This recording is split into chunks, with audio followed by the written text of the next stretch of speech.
First, we'll talk to Matt. Is it Richtel? Oh, did I punch him up? Matt? Yeah, I'm here. You got me? Yes. Thank you for writing this article. The book is An Elegant Defense, Extraordinary New Science of the Immune System. He wrote the book? I wrote the book. Wait, hey, Adam, I have a question because I was listening to lead-in. Are you not a physician then? I'm just a love doctor. I'll ask the questions you're around here. also still a love doctor. Yeah, if you're not an actual... Is it... Yeah. I don't know anything. I just observe everything, and I raise my hand when I see things that seem weird to me. And this whole immune thing seemed weird to me, and it has for 20 years. But what got you interested in it? Well, you're going to force me to wax serious on this show. Please. Can I wax serious? Go ahead. As serious as you like.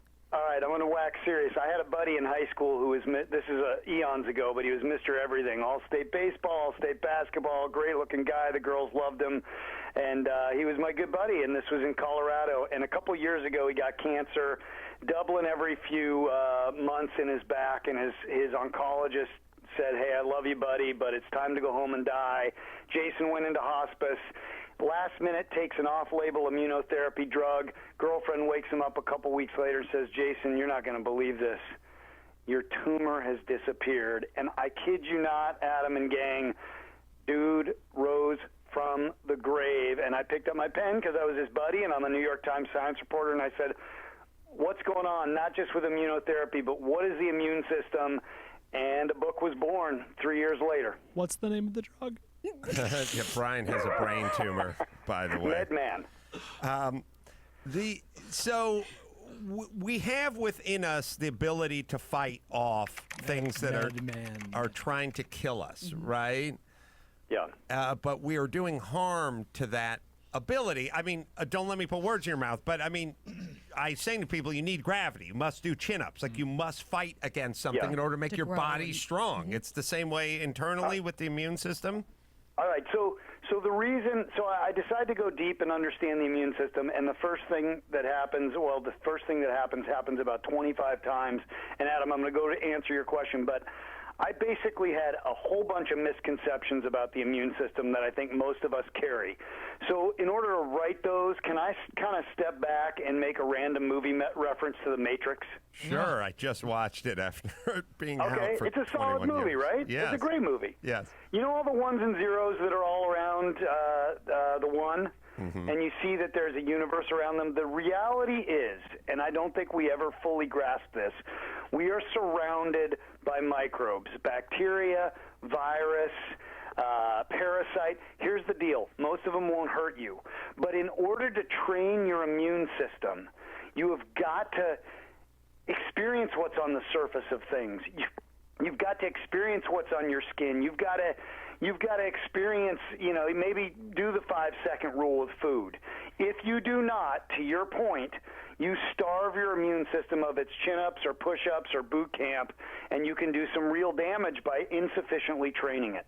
How much, I can never figure out how much of our life is a nefarious plan by the drug companies versus hysteric moms that are just preaching, Jenny McCarthy. I don't think she's in the pocket of anybody. Wait, she's just a nutty broad. Just to be clear, you've backed a New York Times reporter into the following question. Is it the evil pharmaceutical companies or evil moms? Yes.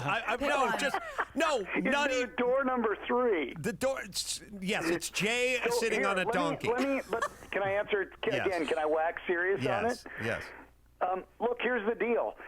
It comes from a natural place. Over the centuries, we were getting killed by lots of stuff, and we started to do a whole bunch of very rational things to preserve ourselves, like ritual hand washing, and cultures didn't eat certain meats that, when undercooked, are going to be really bad for you. But in the process, we threw out the baby too, because we started to become so effective at cleansing our environment that this natural paranoia, reasonable paranoia, got out of control. And to your point, is it a bunch of economic forces or cultural forces? Truth is, it's both, and now we have to reorient because we've gone too far. What are some of the things that people listening could do or not do, probably more accurately, in their daily life to start building up their system, or to stop sort of cushioning the blow for the system, as it were? Yeah, first of all, we're so blessed in, this modern life. Like, I would not give this same advice in a slum in a third world country where you can't drink the water. But here, I think you can be less germophobic. You can lay off all the hand stuff. Doesn't mean don't wash your hands, but you don't have to make a shower of the thing.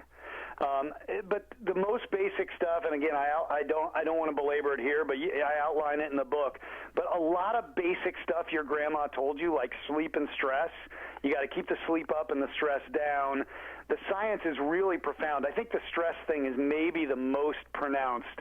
You want a little off ramp onto what stress does to the immune system? Yeah. All right. So there you are, and you're in the. I need you to picture yourself as a cave person. You got this? Are you? Yeah.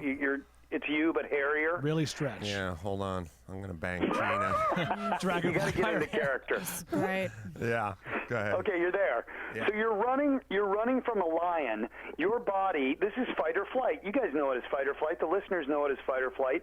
And when they're running from the lion, your body is diverting resources away from, say, fight head cold to get the heck out of there now. And it's doing so very deliberately, because you can't really afford to be fighting the chronic when you're fighting the acute. Right. Well, what we've wound up doing in our society, and I can testify to it right now because I'm dealing with a little bit of a virus after a book launch last week, is we misinterpret regular stress as lions. Our bodies don't really know the difference. You get in an argument with someone at work. Your wife tells you to get something, and you space out, and you feel rotten coming home. All these things, if you don't sort of take an edge off the stress, literally will weaken and diminish your immune system or dysregulate it. You can wind up feeling pretty rotten. It's true of sleep as well. Right. So a bigger, sort of more pressing question, and I'll front load it by telling you what I've been telling everybody, that it's a little more political and a little more here and now, which is like this notion that you're a black person, there's a target on your back. You live in a society that has systemic racism, or you're a woman and you're going to be. I find that to be extremely stressful for the person. Like, if somebody told me that you have a target on your back because you live in a society that has a systemic oppression of you, I'd be in a certain level of stress all day, every day. Well, and I've been Adam, trying. It's actually a really interesting, very, very powerful point. And there's another piece of it, which is. Sorry, go ahead. I didn't mean to. No, you go on. what I've been saying is. Look, some of this is true. Like, you're going to eat some fruit with some germs on it or something off the floor. You're going to shake the hand of a person with a bad, or and there's some racism and there's some gender issues and there's some there's all of it. But to think about it all day, every day, is going to lower your immune system. I just feel it's a stress level, and I don't think it's good for us. But sorry, now your thoughts. No. I mean, you're raising about 10 scientific points at once, which makes me think maybe you are a doctor and a PhD. Yeah. Thank you. So I mean, one thing is their stress comes in every form. The two things you raise that strike me as somewhat distinct but both important are, do we need to talk about certain issues, and how much do we need to personalize them and take them on all the time such that they diminish our own health? And those are two separate questions. And I mean, I can't say enough. In all seriousness, I know this gets oftentimes wackadoodled, but meditation, exercise, all those things remove the stress. But I just want to say one thing to the point about politics, which is super interesting. And this is a big misconception about the immune system and what it has to teach us. I always thought that it was this force inside me, this they told me not to curse, badass. Can I say that? Go ahead. Curse away. Okay. That badass, police force that was going after everything in sight. But going back to the Matrix thing, it's quite not so. Most of the time, it is looking to create harmony. If it went after every alien organism that was around us, we would just implode. It would be a nuclear holocaust. It would be scorched earth. So really what the immune system is trying to do is do as much damage to the alien invader without doing collateral damage to the rest of us. It's actually fairly well a peacekeeping machine. Why do I mention that in the context of what you were saying about racism or other whatever it is? Look, sometimes when a society starts going after its own, that is a kind of autoimmune disorder. I mean, you can really think of what the Nazis did as the ultimate autoimmune disorder. In order to, quote-unquote, purify itself, it destroyed all of society. Can't survive as a human being, can't survive as a species that way. Field Marshal Autoimmune. It's OTTO. OTTO. He was right. Rommel's right-hand man. He won the desert campaign almost single-handedly. Underrated military mind. I agree. It's like somebody tweeted to me today, like, how about this whole Lori Loughlin, like, college thing, you know, like her kid's taking the place of a kid, and I'm not that outraged. Like they're guys that are shooting up mosques and killing 50 people. That's a little more outrageous to me than the Lori Loughlins of the world and the Felicity Huffmans, and I'm just not interested. No. I didn't go to college, so I'm not interested in her going. She's rich. I guess that's what rich people do.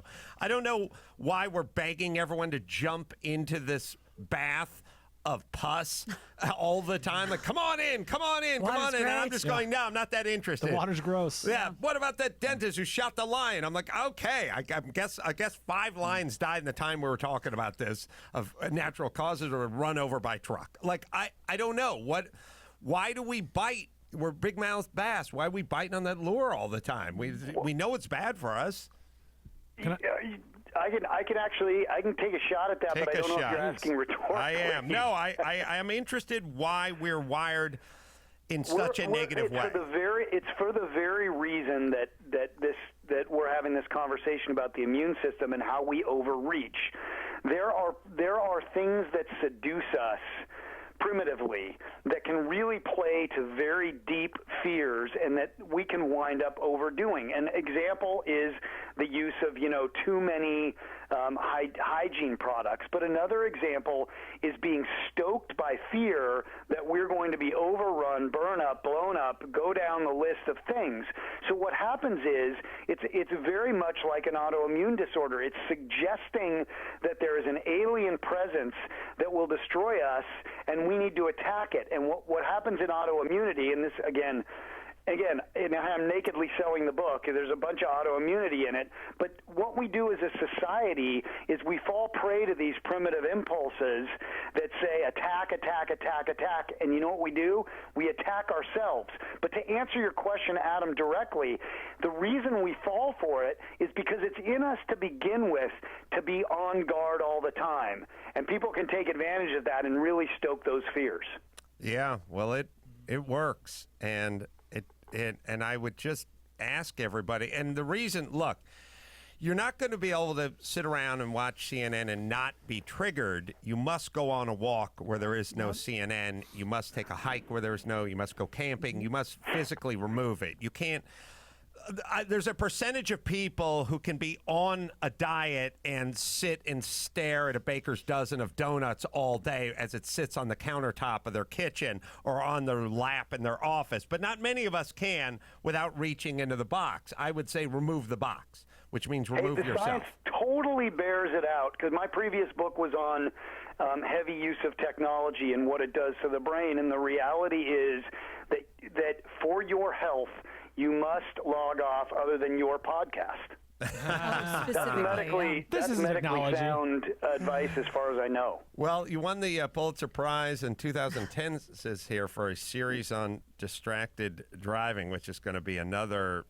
I feel like people are more and more distracted just in general, because the more that comes at you, the more you need to tune out, right? Is that sedate? Yeah, I mean, something look, that's going on? Again, the upshot of your health is in your control more than you think.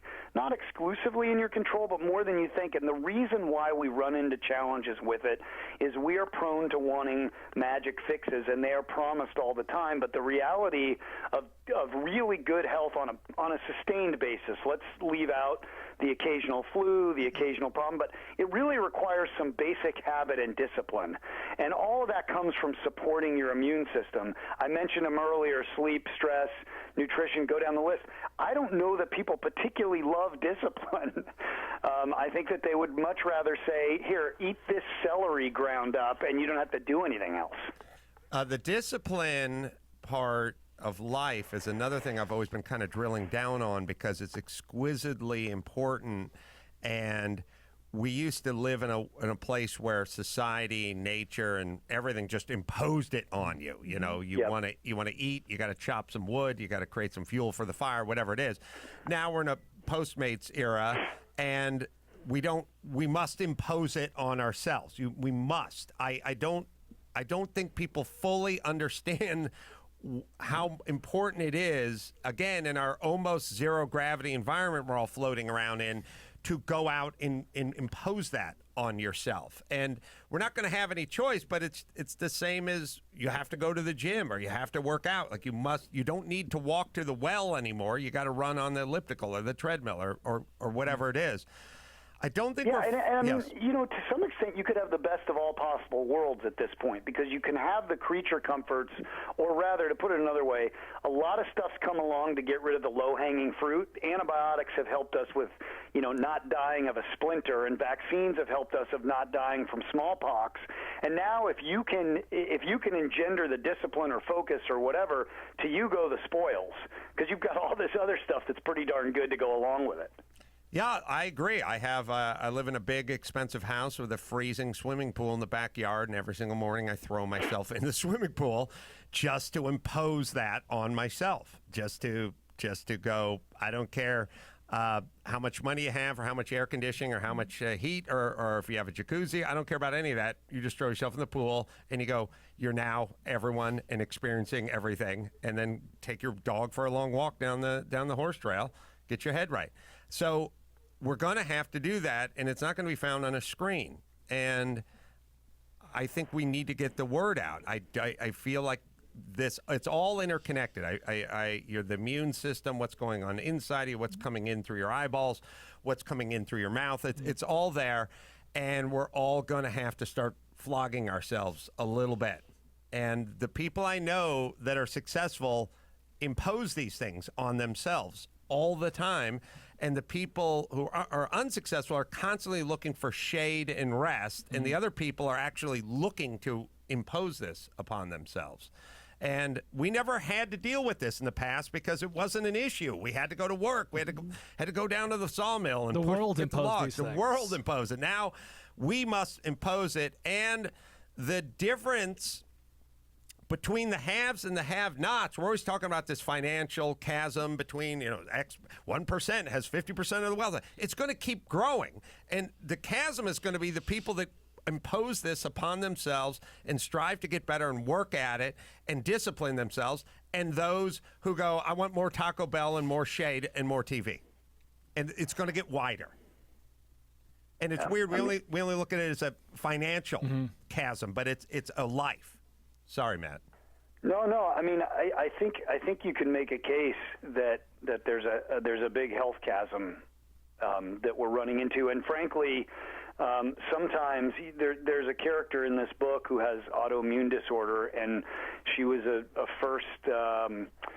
she was one of the first women partners at Boston Consulting Group, and she would be the first to tell you that she may have done her body exceeding harm by going blindly ambitious without disciplining herself at all. I mean, she was having, conference calls in the back of her Ford Explorer with her newborn in the back, and she'd been a professional golfer and is quite a remarkable person. And then her body started to attack itself, and partly it may well have been the way she treated herself. So to your point, I think if I took it correctly, it's not merely a wealth issue, that there's a health chasm developing, and it doesn't necessarily go along the lines of whether you have money or not. It can go along some other lines about how well you care for yourself and how informed you are.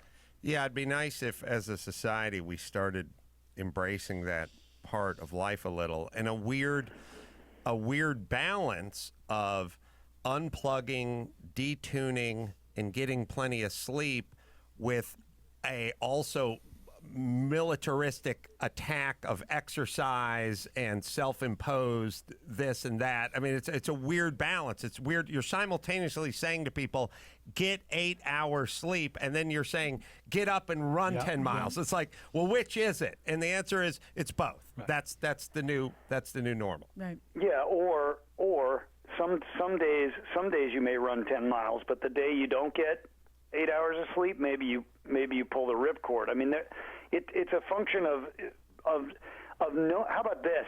It really helps to know yourself and then know the science and combine those things, because it's not we really are. I don't want to speak. That's the royal we is not right, but people are eager for a magic pill or a one-size-fits-all, and to some extent it involves knowing yourself and knowing the science and then making that combination of things work. I completely agree. The book is an elegant defense. It's extraordinary new science of the immune system, A Tale in 4 Lives. It's available now on Amazon, and you can bookmark us and click through our site. It just helps the pirate ship. Matt, this has been enlightening, and I'd like to talk to you again on this subject and how to unplug and distracted driving, and all the other things you're taking a deep dive on. Much gratitude, Dr. Carolla. Thank you.